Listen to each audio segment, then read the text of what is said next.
પુરુષ થયા પછી પુરુષાર્થ ના કરે તો પોતાની જ ભૂલ છે ને. અત્યારે પુરુષાર્થ આજ્ઞા બિલકુલ આજ્ઞામાં રહેવું એ જ પુરુષાર્થ છે. શું છે? મહારાજે કહ્યું એક બટાકા ના ખાશું તો એ છે તે યાદ રહ્યા કરે ચાખો દાડો નહીં રહેતું એ બટાકા નહીં ખાવાના. એવું અમારી આજ્ઞામાં યાદ રહે ને નિરંતર આખા આજ્ઞામાં રહે ને કામ નીકળી જાય. આ તો કશું ખાવાનું ના નથી પાડ્યું, નહીં તો ખાવાનું ના પાડ્યું હોત ને તો મનમાં કંટાળો આવત કે ભાઈ આવી આજ્ઞા કઈ આપી કે છે. લોકોને મોક્ષ ની કઈ પડેલી નથી એટલી ખાવાની પડી છે. કેવી છે? એટલે હું જાણું ખાવાના બધા રશિયા છે, લાલચુ છે, માટે આપણે ખાવાની આજ્ઞા જ નથી આપવી કહ્યું. આજો નિરાંતે કહ્યું. શું કહ્યું? આ કશું જોઈએ તો ખરું ભર્યું હવે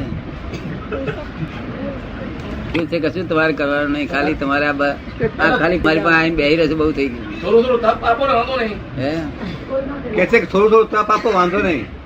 જયારે તપ તો યાર ઉદયમાં આવે તો કરવું, નહીં તો તપ તો કયું કરવાનું છે કે જયારે ધંધો 15 વર્ષથી સરસ ચાલતો હોય શું અને એક વાર બધું બેસી જાય પાટ્યું શું તે વખત તપ કરવાનું છે. કેવું? એ વખતે તપ ક્યારે કરવાનું? 15 વર્ષ ધંધો બરાબર ચાલતો હોય એક તપ થઈ જાય. હા, એક વાર પાર્ટી બેસી જોઈએ તો કુદરત ના હાથ ની ને તે વખતે તપ કરવાનું છે. બીજું આપણે અહીંથી જાત્રાએ ગયા અને કઈ જગ્યાએ નાસ્તો ના મળ્યો, ચા ના મળી, 12-1-2 વાગી ગયા, તે ઘડીએ તપ કરવાનું છે. બિલકુલ જાણે જમ્યા જેવું મોડું દેખાય. કેવું? જમીન ફરતા હોય એવું મોડું. અનુભવ થાય છે. હે? એવા અનુભવ તો થાય છે. એટલે મારું કહેવાનું આ તપ ત્યારે કરવાનું છે જયારે જરૂર પડે ત્યારે તપ કરવાનું છે. શું આપણે અહીં તો બધા લોકો 2 દાડા તપાસ કરે અને જો આવું તો આગળ જરાક જમવાનું મોડું થયું હોય કચ કચ કર્યા કરે તો 2 દાડા અપ્પા શું કામ મરત કરે? તો તારા બાપાએ વાંધો તો આ ફરજિયાત છે તો કઈ ને તે તારા બાપાએ બાંધ્યો નતો 2 કર્યા કરું તમને સમજ પડે ને? એટલે કર્મ બાંધે છે ઉડતા. એટલે તપ એટલે તપવું.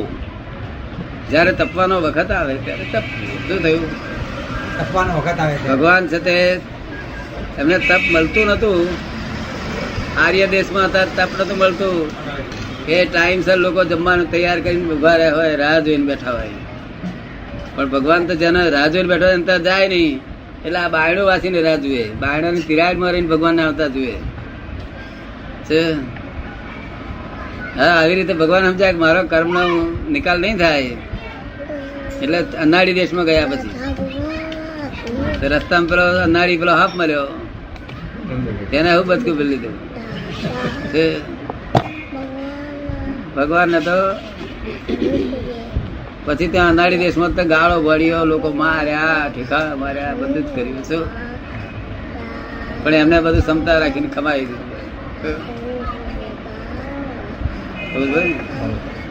કેવું તપ કર્યું છે એમને ભગવાન? ભગવાને આવું તપ કર્યું હતું. કેવું? કેવું જ્ઞાન થતા પહેલા. તો આપણે એવું કહે છે કે ભાઈ જયારે તપ આવે ત્યારે કરજો. શું કહ્યું? કઈ વેપારમાં ખોટ ગઈ કે ગજવું કે ભાઈ 10,000 ગયા, ગજવું કે ભાઈ તપ કરી નાખવાનું. શું કહ્યું? ના આવડે એવું તપ કરતા? અને તપ ના કરે તો કઈ પાછા આવવાના?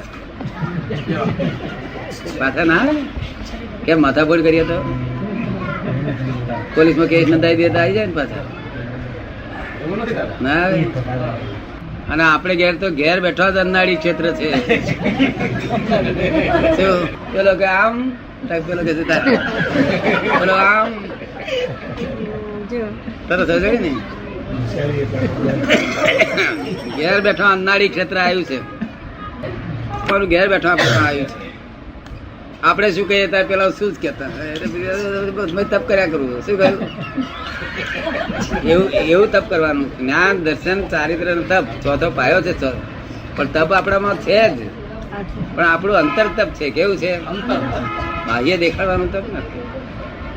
બાહ્ય દેખાડવાના તપ થી તો પુણ્ય બંધાય અને અંતર તપ થી મોક્ષ થાય. તેથી કવિએ લખ્યું ને અદીઠ તપ લખ્યું છે ને? અદીઠ તપ. દાદાનું તપ કેવું હોય છે? અદીઠ, દેખાય નહીં કોઈ. દેખાય નહીં.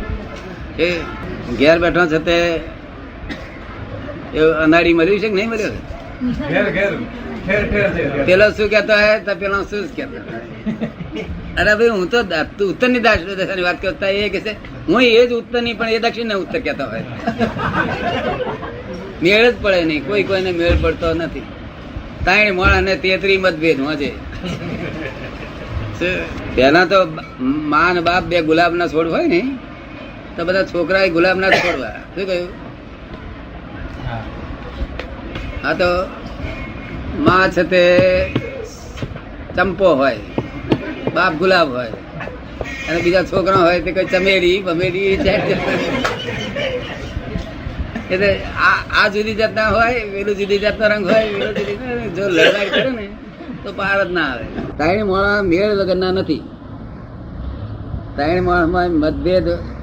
તમે 12 મહિના રહો ને એટલે તમને ખબર જ પડી જાય. 3 દાડા ધકેલે, વર્ષ દાડા, મહિનો ધકેલે, 1.5 મહિનો ધકેલે, તમારે પરીક્ષા કરવા આવે પણ એક દાડા ફૂટ્યા વગર અને આપણે ના ફૂટે. શું કહ્યું? આપણે અહીં કોઈનો પગ દબાઈ કે હાથ દબાઈ કશું બૂમ પાડાયું છે અને શું કારણ કે જુદું વાતાવરણ. તપનું સમજણ પડી તમને? હવે કયું તપ તપવાનું? અદીઠ એટલે ઘેર પ્રાપ્ત થયેલું, ઘેર બેઠા આવેલું. શું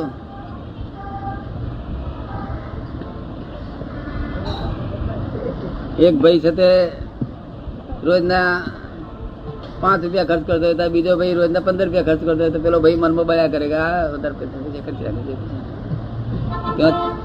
ક્યાં તપ કરવું પડે? શું કરવું?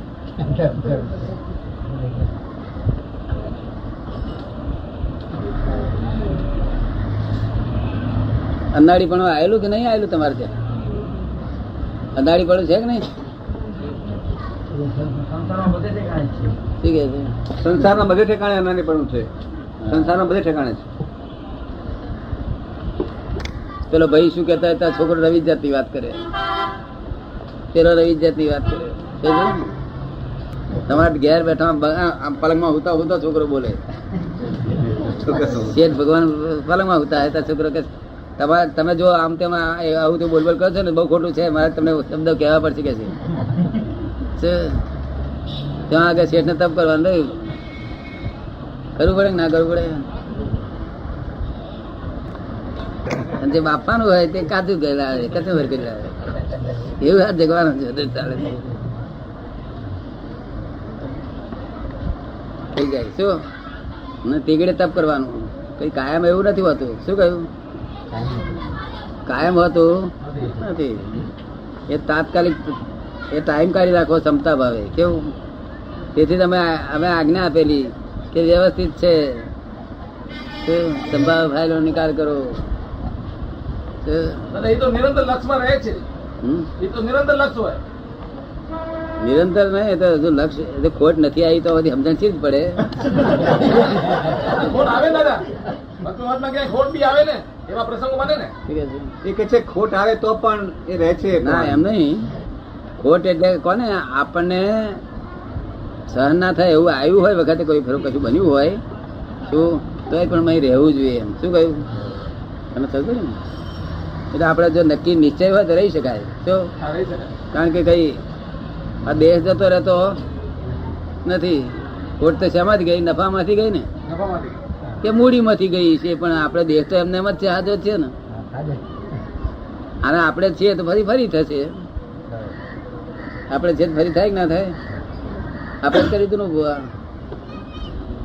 એટલે કકડાટ બકડાટ નહીં કરવાનો, જે થવું હોય તે થાય. જો આપણે તો સાચવીને કામ કરવાનું. જો ધંધો સાચવીને કરવાનો. આપણી ગફલત થી આપણે લીધે ભૂલ ના પડી છે. જો